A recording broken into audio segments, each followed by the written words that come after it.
2022-এ আমার বাবাকে যখন হারাই, তখন ওর মনে হয়েছিল যেন আমি পুরোটাই শেষ হয়ে গেছে, আমার জীবনটা পুরো শেষ হয়ে গেছে।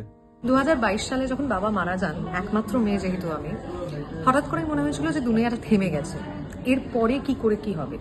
সবার প্রথমে সংসার কি করে চলবে, মার দায়িত্ব কি করে পালন করব, প্রতিটা ডিসিশন মেকিং এ যেহেতু বাবার বিশাল হাত, সেগুলো কি করে নেব।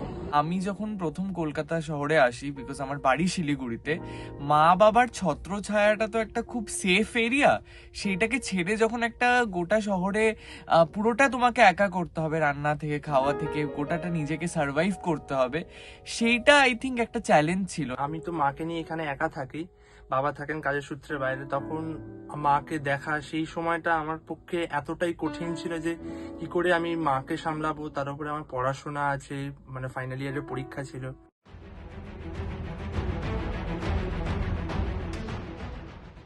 কিন্তু তার পরবর্তীতে আমি যখন চাকরিটা পেলাম আমার প্রথম, সময় সব শিখিয়ে দেয়। মায়ের দুটো হাঁটুর অপারেশন, সেই ডিসিশন নেওয়া, সমস্ত কিছু স্মুথলি কন্ডাক্ট করা, সবটাই হয়। আমার মনে হয় জীবন একটা লো পয়েন্ট থেকে হাই পয়েন্টে যাওয়াটা যে কোনো মানুষকে শিখিয়ে দেয়। আমার কান্না পাচ্ছিল আর যে আমাকে ভেঙে পড়ছিলাম, কিন্তু তাও আমি ভেঙে পড়ি। হারতে চাইনি, যে আমি এসেছি, আমি এসে এখানে কিছু একটা করে তবেই আমি ফিরবো, না করে আমি কিছু যাব না। মনে হয়েছিল যে না, আমি ফাইট করতে পারবো, তাই আমার মনে হয় যে আমি জিশান। তাই আমার মনে হয় যে আমিও জিশান। তাই আমারও মনে হয় আমিও জিশান। আমার মনে হয় আমিও জিশান। জীবনটাই একটা বেঁচে থাকার লড়াই, ভালোবাসার মানুষদের জন্য লড়াই। আপনিও কি জিশানের মতো জীবন যুদ্ধে লড়ে যাচ্ছেন?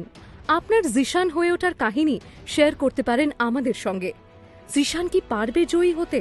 জানা যাবে অনিশ দেবের 23 ঘন্টা 60 মিনিট দ্বিতীয় পর্বে, শুধুমাত্র মির্চি বাংলা ইউটিউব চ্যানেল এবং গানা অ্যাপে।